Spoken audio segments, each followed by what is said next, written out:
காந்தி இருந்தார். அவர் நாட்டுப்பால் அன்பு கொண்டார், நாட்டுப்பற்று. இந்த அன்புக்கு நாட்டுப்பற்றுன்னு ஒரு பொருள் உண்டு. இந்த அவருடைய நல்ல உணர்வுகள் தான் இப்போ நாமெல்லாம் விடுதலை அடைந்திருக்கோம். அவரோட அன்பு உணர்ச்சி. இந்த அன்பு தியாகம் என்று ஒரு பொருள் உண்டு. இந்த அன்புக்கு அறிவு இருக்கணும். அறிவில்லை என்றால் அன்பு இருக்க முடியாது. அன்பு தியாகத்துக்கும் இந்த அன்பு தான் முக்கியம். தன்னை அர்ப்பணித்தல். இதே அன்பு பிறவி பிணியையும் மாற்றும். இதே அன்பு இல்லறத்தை நல்லபடி நடத்தும். இதே அன்பு நட்பை பெருக்கும். இந்த அன்பு இருந்தால் தான் நண்பர்களை ஒருவர் குற்றம் செய்தாலும் விட்டு கொடுத்து அனுசரித்து போவார்கள். ஒருவன் 10 வருஷம் 15 வருஷம் 20 வருஷம் நட்பு செலுத்தி இருக்கிறான் என்றால் ஒருவருக்கு ஒருவன் விட்டு கொடுத்துருக்கிறான்.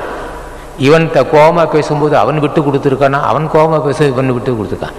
20 ஆண்டு 30 ஆண்டு ஒரு குடும்ப நட்பு இருக்குதுன்னு சொன்னால் இருவரும் ஒரு புரிந்து கொள்கின்ற பண்பு, அந்த பண்பு இது அன்பு உண்டு. அப்போ அந்த நட்பு நட்புக்கும் துணையாக இருக்கும் இது. அப்போ உலக நடைக்கும் இந்த அன்பு வேண்டும். பிறவி துன்பத்தை ஒழிப்பதற்கு இந்த அன்பு வேண்டும். அது எப்படியா பிறவி துன்பத்தை ஒழிக்கிறதுனா, பிறவி துன்பத்தை ஒழிப்பதற்கு இந்த அன்பு எப்படி பயன்படும்னா, உயிர்கள் பால் அன்பு செலுத்துகிறோம். அந்த உயிர்கள் பால் செலுத்துகின்ற அன்பு என்று சொல்லுவதா, அல்லது ஜீவத்தைவு என்று சொல்லுவதா, அல்லது ஜீவகாருண்யம் சொல்லுவதா, அது கருணை என்று சொல்லுவதா?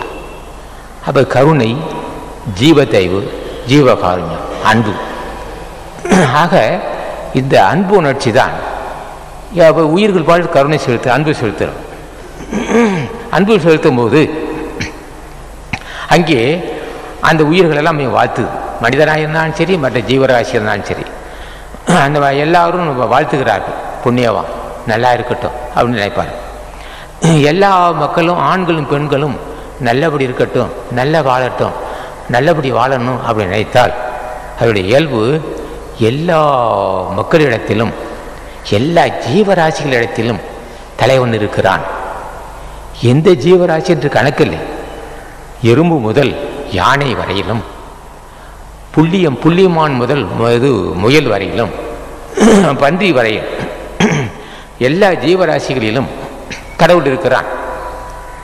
எல்லா மனித வர்க்கத்திலும் இருக்கிறான். இந்த கடவுள் எல்லா ஜீவராசியிலும் கலந்திருப்பதால் நாம் அன்பு செலுத்தினால், அந்த எல்லா மக்களும் மனமாற வாழ்த்தினால், அதன் விளைவு கடவுள் நம் மீது அன்பு செலுத்துகிறான் என்று பொருள். ஆக இந்த அன்பு பிறவி பிணிக்கு மருந்தாக இருக்கும்.